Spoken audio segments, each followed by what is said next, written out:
7세기 이 대승불교의 큰 스승인 샨티데바라는 분이 있습니다. 샨티데바, 인도 분인데, 이 한문으로는 적천, 이 고요적자, 하늘천자, 적천이라고 합니다.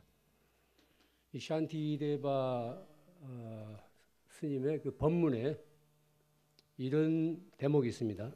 세상의 모든 행복은 남을 위한 마음에서 오고 세상의 모든 불행은 이기심에서 온다. 세상의 모든 행복은 남을 위한 마음에서 오고 또한 모든 불행은 이기심에서 온다. 하지만 이런 말이 무슨 소용이 있는가? 어리석은 사람은 여전히 자기 이익에만 매달리고 지혜로운 사람은 남의 이익에 헌신한다. 그대 스스로 그 차이를 보라. 여기서 지적한 남이라는 것은 전혀 나하고 상관이 없는 타인이 아니라 또 다른 내 자신입니다. 보다 큰 자기 자신이에요. 세상의 모든 행복은 남을 위한 마음에서 오고 세상의 모든 불행은 이기심에서 온다. 하지만 이런 말이 무슨 소용이 있는가? 어리석은 사람은 여전히 자기 이익에만 매달리고 지혜로운 사람은 남의 이익에 헌신한다. 그대 스스로 그 차이를 보라. 그는 어떻게 보살행을 할 것인가를 두고 입보리 행론이라는 그런 그 저수를 남겼습니다. 입보리 행론. 원래 그 샨티데바 이분은 남쪽 인도, 남인도 한 왕국의 그 왕자였습니다. 어느 날 꿈에 문수보살을 친견하게 돼요. 문수보살로부터 왕의 자리는 지옥과 같다. 왕의 자리는 지옥과 같다는 이런 말을 듣고 왕이 계승에 회의를 느낍니다. 마침내 왕위를 계승하게 될 전날 밤 왕궁을 몰래 빠져나와서 나란다사에 가서 출가하게 돼요. 인도 그 불교 역사를 보면은 부처님을 비롯해서 왕자들이 가끔 그렇게 이제 왕의 계승권을 버리고 출가하는 그런 사례가 들어 있는데 이 샨티데바의 경우도 마찬가지입니다. 이 입보리 행론에 보면은 이 보리심에는 두 가지가 있다고 말했습니다. 하나는 보리심을 일으키는 마음, 즉 발보리심이에요. 보리심을 일으키는 마음이고 다른 하나는 보리심을 실천하는 마음이다. 하나는 발보리심이고 다른 하나는 행보리심입니다. 보리심이라고 할 때 자비심이죠. 말하자면 자비심. 막연히 그저 자비심이 아니라 하나는 발보리심, 하나는 보리심을 일으키는 거고 하나는 그 보리심을 행하는 거라는 겁니다. 5월 계절의 여왕이라고 그러죠. 이달 들어서 길상사에서는 일요일마다 연거푸서 이런 큰 집회가 열립니다. 5월은 그 결제, 한 그 결전날이라서 올 사람만 뜨내기들은 오지 않고 올 사람들만 이제 오는 그런 날입니다. 이 절의 그 전속 배우인 저도 그때마다 출연을 해요. 지겹지 않으세요? 월마다 일요일까지 연속공도 아니죠. 3회 연속해서 계속해서 출연한다니까. 오늘 아침 나오면서 이게 무슨 짓이지? 중노릇이 이런 건가? 이런 그 의문을 갖게 됐습니다.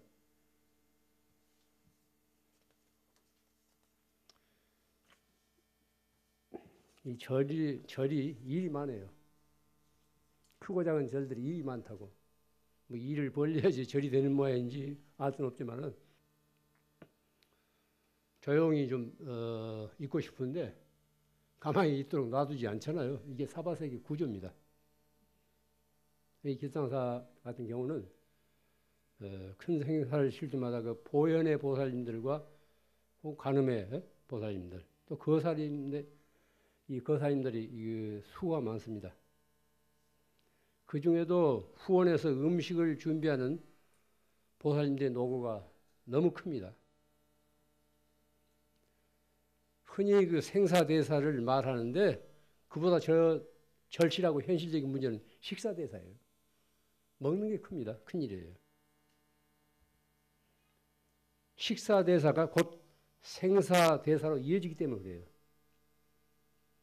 저도 혼자 살면서 제일 그 머리가 먹고 큰 일이 먹는 일이에요. 이게 적은 일이 아니라니까요. 뭐 가정에서도 마찬가지입니다. 누군가 식구들을 위해서, 대중들을 위해서 수고를 해야 돼요. 아무 보상도 없이. 이걸 어떤 뭐 신학자들은 그림자 노동이라고 그래요. 그림자 노동.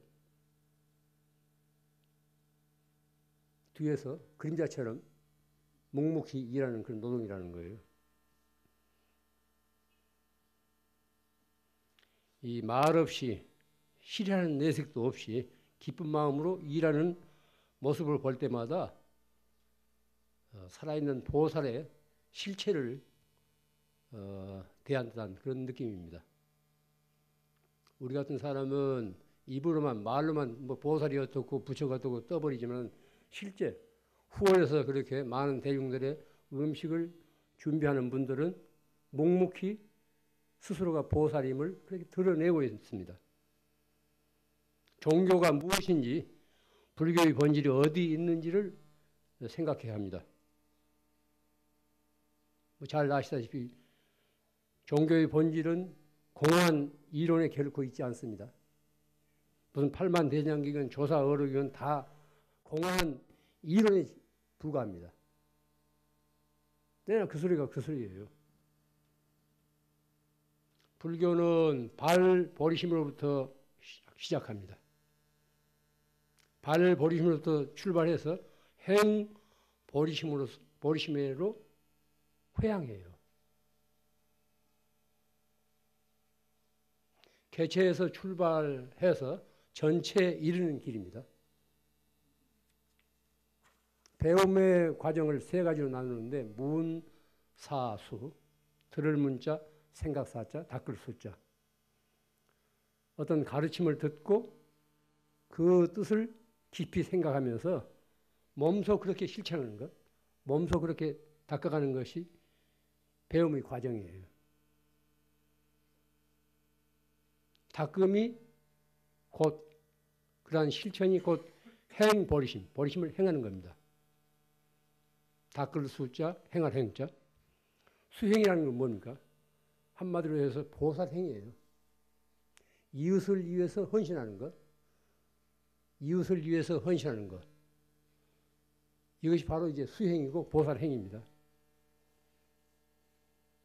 한마디로 불교의 수행은 행보리심이고 바로 이것이 보살행입니다. 행의 궁극적인 종점이 곧 깨달음이에요. 그래서 신, 해, 행증이라고 하지 않습니까?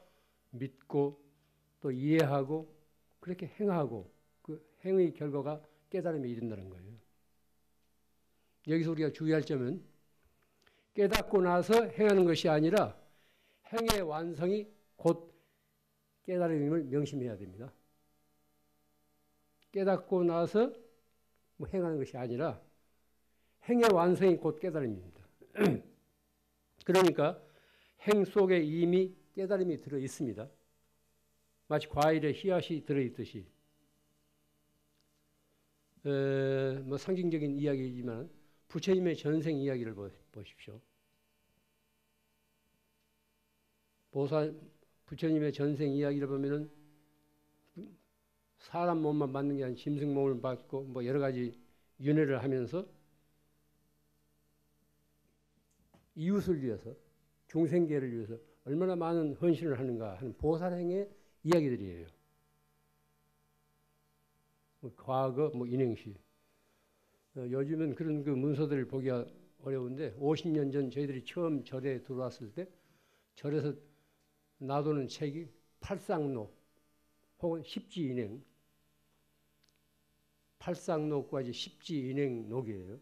이것은 무슨 소린가 하면은 부처님의 전생에 어떤 보살을 했던가, 본심을 어떻게 행했던가 하는 이야기들입니다. 그러니까 상식적으로는 납득이 되지 않는 그런 내용들로 이루어졌습니다.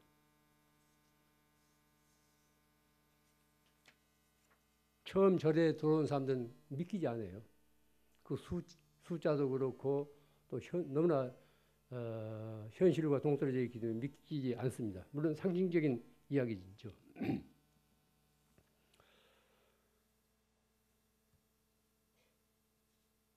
깨닫고 나서 행하는 것이 아니라 행의 결과가 깨달음에 이른다는 걸 명심하십시오.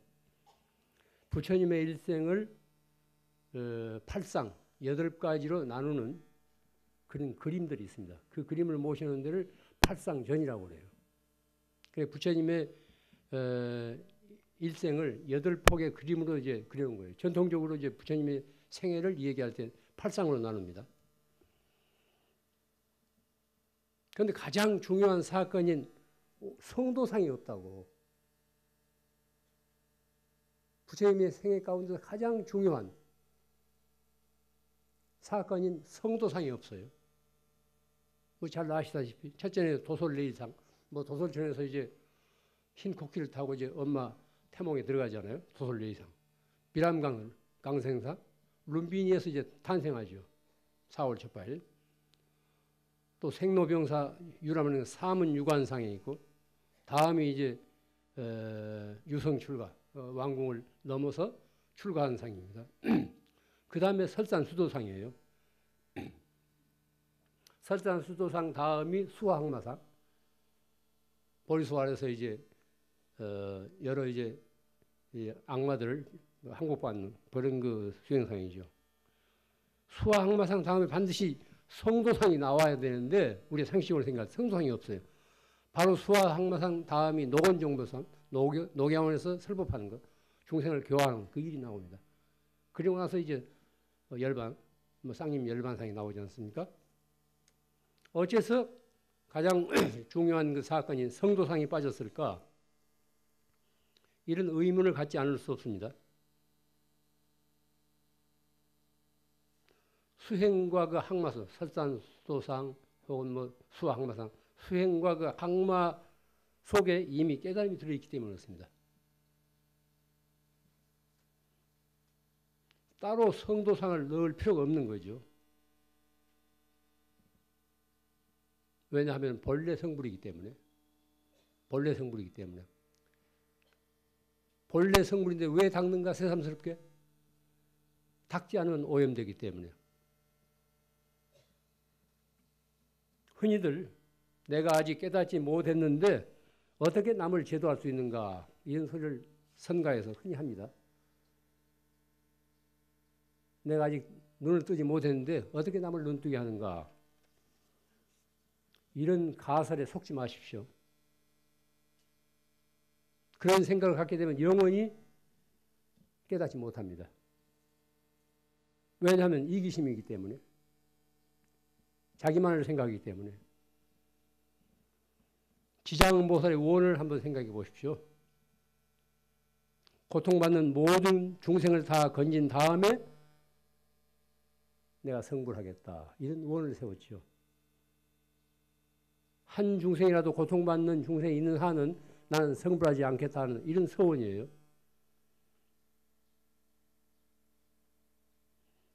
지장보살은 그와 같은 서원 안에 이미 깨달음이 씨앗이 들어있는 겁니다. 그래서 지장보살 같은 분을 비증보살, 증하지 않는 보살, 성불을 원하지 않는 보살이라고 해서 비증보살이라고 그래요. 종교학자들은 불교를 뭐 깨달음의 종교라고 이야기합니다. 틀린 말은 아닙니다. 그러면 그 깨달음은 어디서 오는가? 어느 날 갑자기 옵니까? 쉼이 없는 행의 축적이 마침내 눈을 뜨게 한 겁니다. 이건 꽃이 피어나는 소식과 같아요. 꽃이 어느 날 갑자기 피지 않습니다. 그 여름 더위와 겨울 추위, 그 인고의 세월을 겪으면서 안으로 꽃을 이루기 위해서 무한한 노력들을 하지 않습니까? 꽃망울이 맺혔다가도 한참 있다가 핀다고 갑자기 피는 게 아닙니다. 한순 꽃이 피기까지는 그와 같이 무한한 인고의 노력이 따릅니다. 한 인간이 형성되기까지도 마찬가지입니다. 깨달음에 이르는 길도 마찬가지입니다.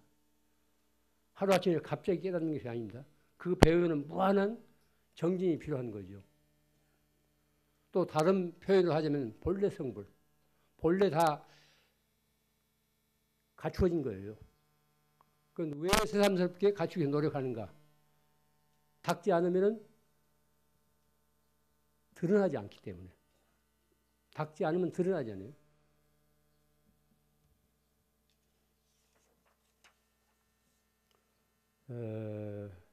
불교 이제 수행차를 흔히 신해 행증이라고 합니다. 믿고 이해하고 행하고 또 증한다.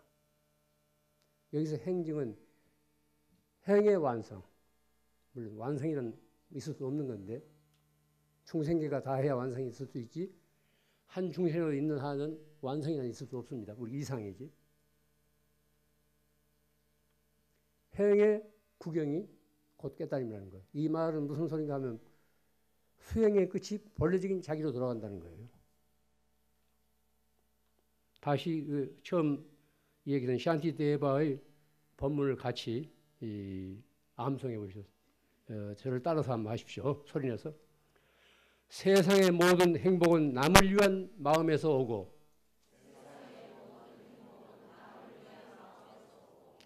세상의 모든 불행은 이기심에서 온다. 하지만 이런 말이 무슨 소용이 있는가? 어리석은 사람은 여전히 자기 이익에만 매달리고 지혜로운 사람은 남의 이익에 헌신한다. 스스로 그 차이를 보라.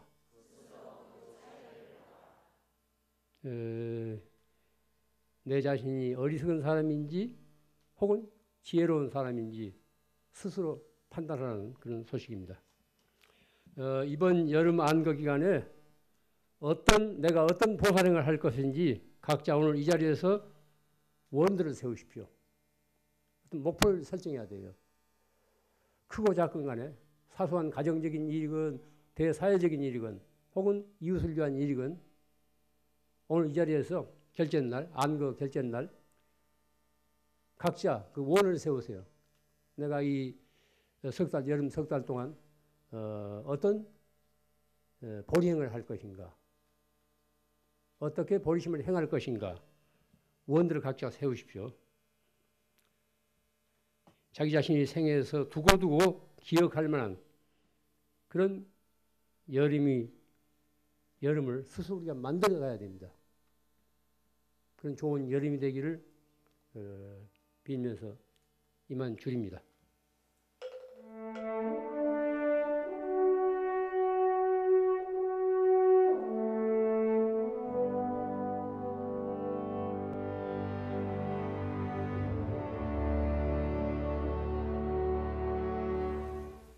더위 속에 잘들 지내셨습니까? 네. 왜 더위가 오죠?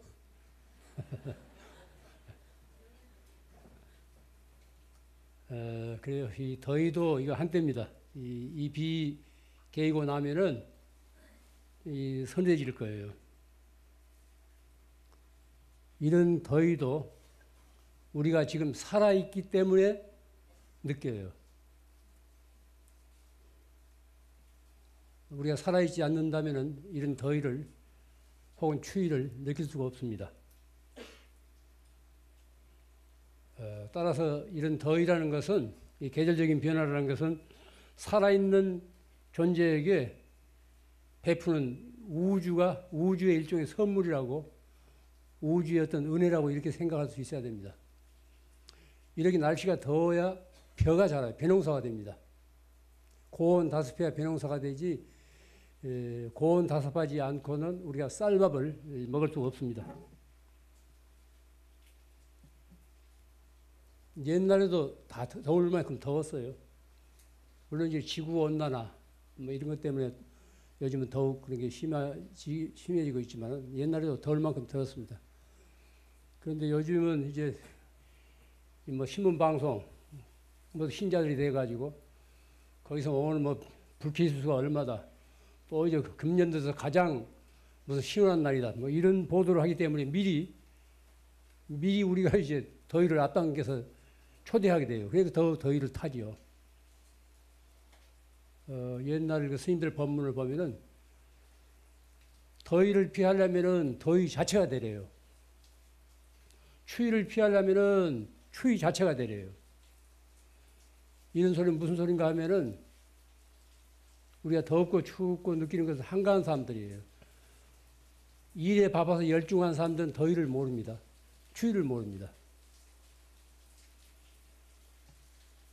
모든 것은 한때입니다. 이 머지않아서 선들선들 이 가을바람이 또 불어옵니다.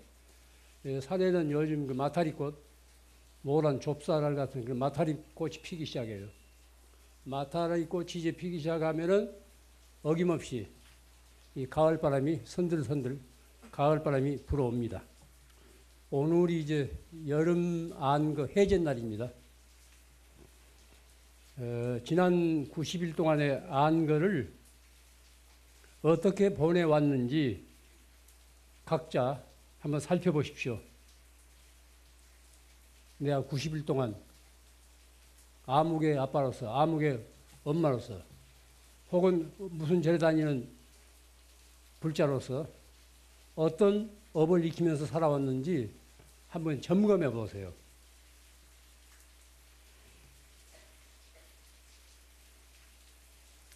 스스로 점수를 매겨보아야 됩니다. 내가 지난 90일 안거 동안 과연 몇 점짜리 수행을 했는가 스스로 점수를 매겨보세요. 법의 나이를 보탤 만한 그런 정진을 했는지 아닌지도 한번 살펴야 됩니다. 여름 안거를 마치게 되면은 스님들 이제 법납이 법의 나이예요. 육신의 나이가 아니고 법의 나이입니다. 법의 나이가 하나씩 쌓이게 돼요. 그것은 스님들만이 아니고 정진하는 사람들은 다 그렇습니다. 육신의 나이 말고 내가 진짜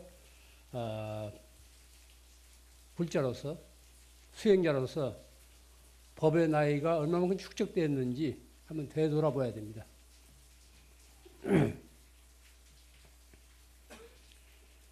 이 당말 5대 때 스님으로 운문서사라는 분이 아주 큰 스님입니다. 운문선사.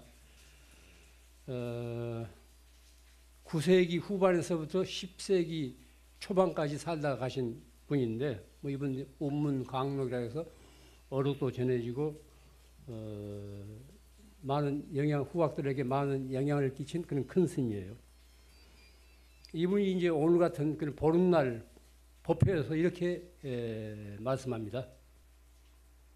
오늘 이전의 일은 더 묻지 않겠다는 거예요. 그럼 오늘 이후 일에 대해서 한마디 일러보라는 겁니다. 이미 지나간 과거사는 그만두고 앞으로 어떻게 살아야 할 것인가 이런 물음이에요. 대중에서 아무 말이 없자 스님 자신이 날마다 좋은 날이니라 이렇게 말합니다. 날마다 좋은 날이라. 일일시 호일. 날마다 좋은 날. 듣기 좋은 소리죠? 이 험난한 세상을 살아가면서 날마다 좋은 날이란 귀합니다. 또 좋은 날이 우리들을 기다리는 것도 아닙니다. 우리들 스스로가 그 좋은 날을 만들어 가야 돼요.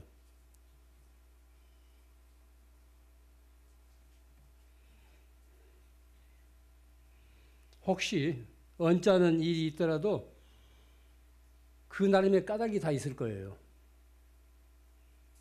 그 나름의 다 의미가 있다고. 왜 우리 집안에, 내 신변에 그런 일이 일어났는가.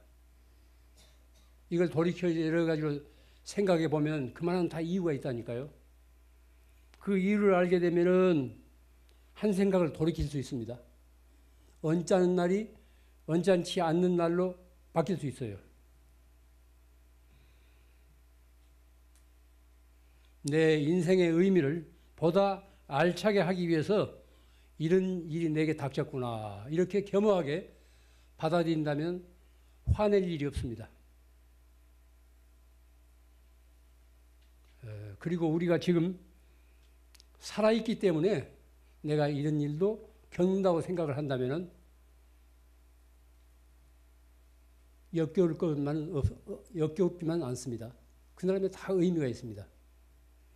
이와 같이 일상사를 이렇게 한 생각 돌이켜서 좋은 쪽으로 생각한다면 언짢은 날도 좋은 날로 바뀔 수가 있습니다.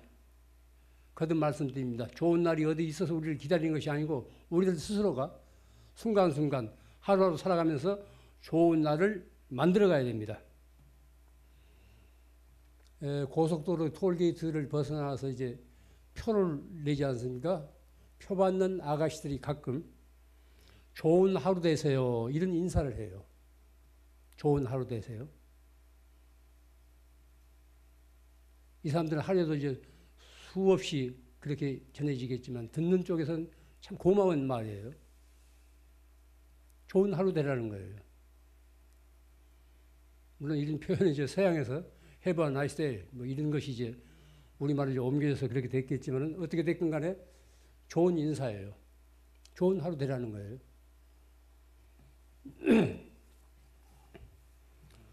우리는 지금 이 자리에서 이렇게 살고 있습니다. 우중에서 텐트 아래서 또 법당에 앉아서 이렇게 지금 현재 이렇게 살고 있어요. 지금 이 순간은 우리에게 가난함도 부자도 사랑도 미움도 좋은 것도 싫은 것도 많고 적은 것에 대한 근심 걱정도 없어요. 그렇지 않습니까? 지금 이 순간만은 우리에게 아무 걱정 근심이 없잖아요. 지금 우리는 이 순간 이렇게 살고 있다니까요. 아무 분별 없이 아무 걱정 근심 없이 빗소리에 귀를 기울이면서 이렇게 살고 있습니다. 언제 어디서나 그 순간을 놓치지 말아야 돼요. 우리 생사라는 게 뭡니까? 호흡지간이에요.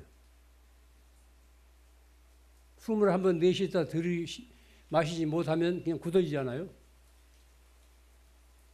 순간순간 우리가 숨을 쉬면서 산다는 게 아주 그건 귀중한 일이에요. 무심히 지나치고 말 일이 아닙니다. 지금 일찍이 우리가 같이 살다가 돌아가신 분들은 이 숨을 제대로 못 쉬어가지고 우리하고 다른 세상에 지금 살고 있잖아요. 순간순간을 놓쳐서는 안 됩니다. 걱정 근심에서 노여나지 못하는 것은 그 순간보다는 이미 지나가 버린 것에 대해서 또는 아직 오지 않는 이 다음에 대해서 벌써 생각이 가 있기 때문에 그렇습니다. 적어도 지금 이 순간만은 아무 걱정 근심이 없지 않습니까? 이와 같이 언제 어디서나 그 순간을 놓치지 말고 알차게 살 수 있어야 됩니다.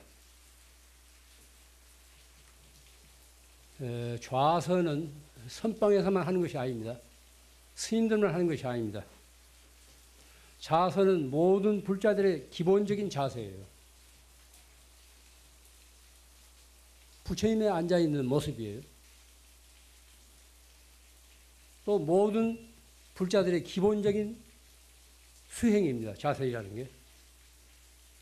이와 같은 자선은 새삼스럽게 깨닫기 위한 수행이 아닙니다. 새삼스럽게 깨닫기 위한 수행이 아닙니다. 그 자체가 커다란 안락의 법문이에요. 커다란 기쁨의 법문이라고.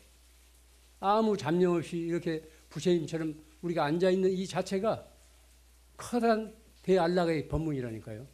기쁨의 법문이에요. 때묻지 않는 청정 법신의 모습이에요. 거듭 말씀드립니다. 우리가 좌선을 하는 것은 새삼스럽게 깨닫기 위해서 좌선하는 것은 아닙니다. 좌선 그 자체가 커다란 법문이에요. 기쁨의 법문이에요.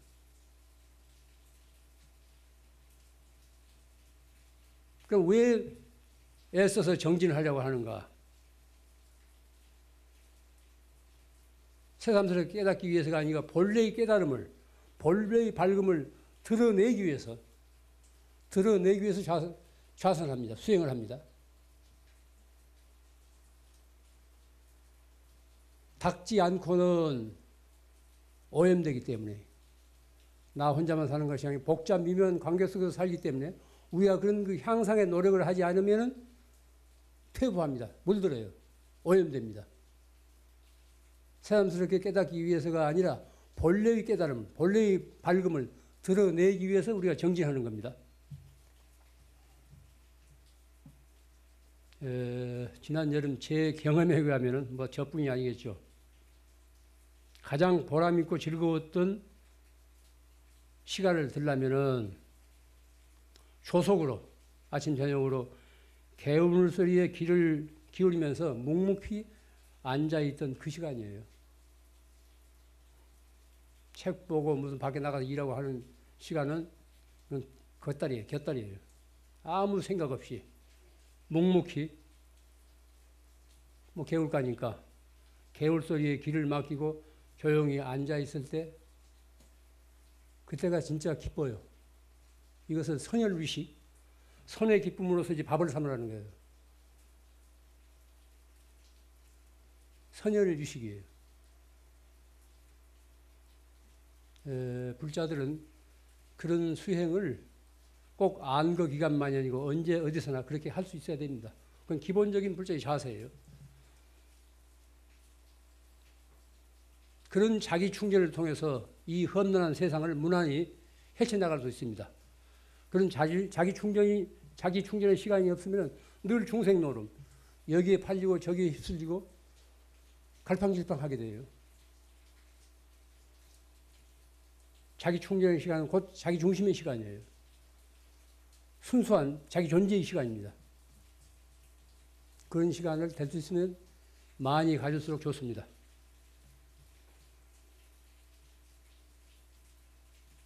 노후 대책서 세우셨어요? 노후 대책.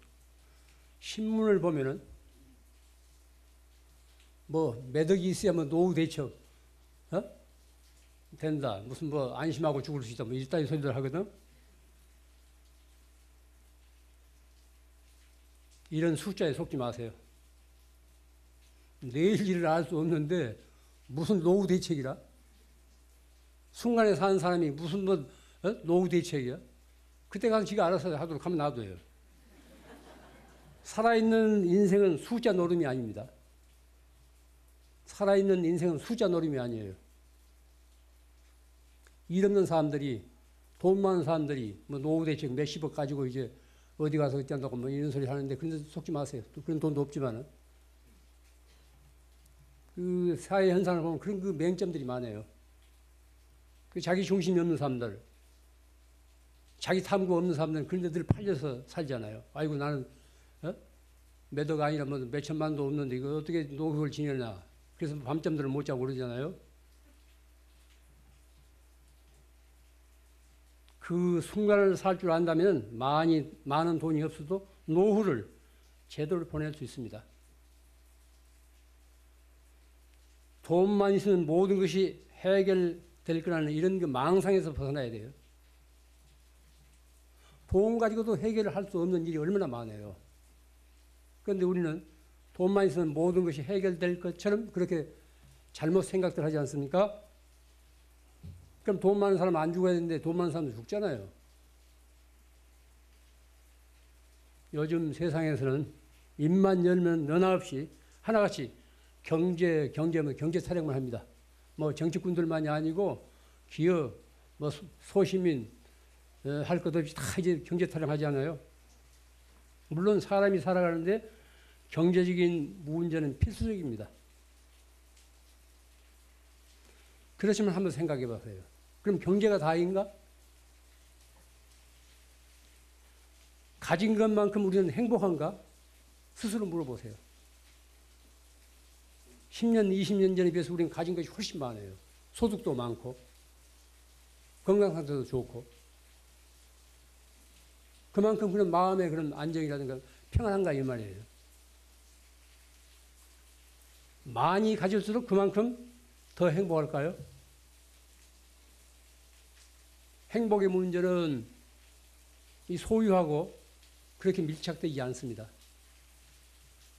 이 지구상에는 우리보다 훨씬 어렵게 사는 사람들이 많아요. 물질적으로는 우리보다 가난할지라도 우리보다 훨씬 더 밝고 활기차게 사는 사람들이 많습니다. 경제 타령하니까 모두가 이제 뭐 죽는 신용을 하고 거기 움츠러들고 그러는데 그런 데서 벗어나야 됩니다. 늘 부정적으로 생각하면은 거기서 헤어날 길이 없어요. 우리가 10년, 20년 전 연탄 떼고 쌀 몇 대 바가지 가지고 고맙게 생각하던 이런 시를 한번 생각해 보세요. 많이 가졌지만은 그때만큼 그렇게 고마워할 줄도 모르고 행복해 할 줄도 모르고 만족할 줄도 모르고 그렇습니다.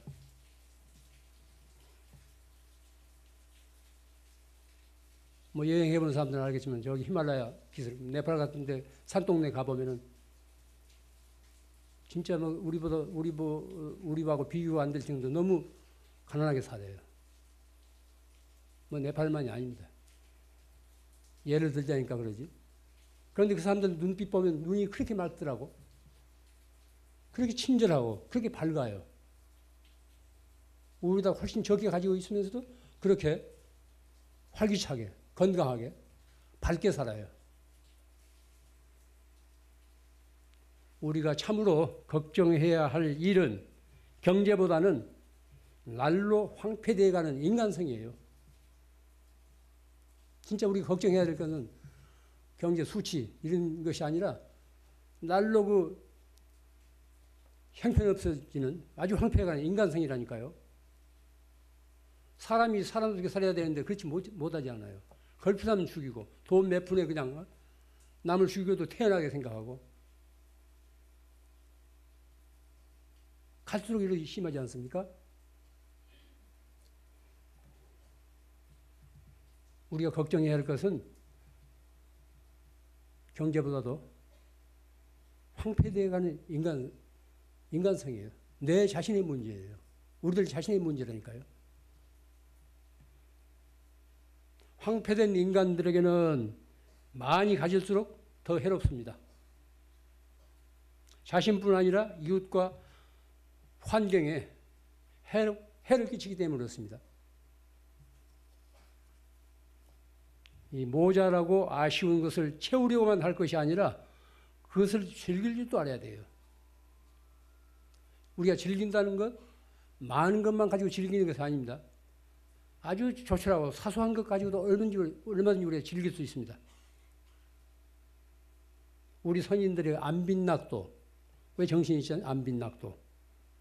넉넉지 못한 생활 환경에서도 찌들지 않고 편안한 마음으로 도를 즐기는 그런 그 인생관. 그게 우리 선인들이 지녔던 처세훈이에요. 맑은 가난은 넘치는 부보다는 훨씬 이건 값이 있습니다. 맑은 가난, 이것은 우리가 선택한, 주어진 가난이 아니라 내가 스스로 선택한 맑은 가난, 청빈. 이것은 넘치는 부보다도 훨씬 귀한 거예요. 고귀하고 값진 겁니다. 우리가 살 줄을 알면 적게 가지고도 얼마든지 즐겁게 살 수 있습니다. 그렇지만 살 줄을 모르게 되면 많은 것을 차지하고 있으면서도 무가치하게 인생을 낭비하게 돼요. 노후에 대한 불안을 미리 가불해서 쓰지 마십시오. 한강사님이 그런 걸 걱정하는 거예요.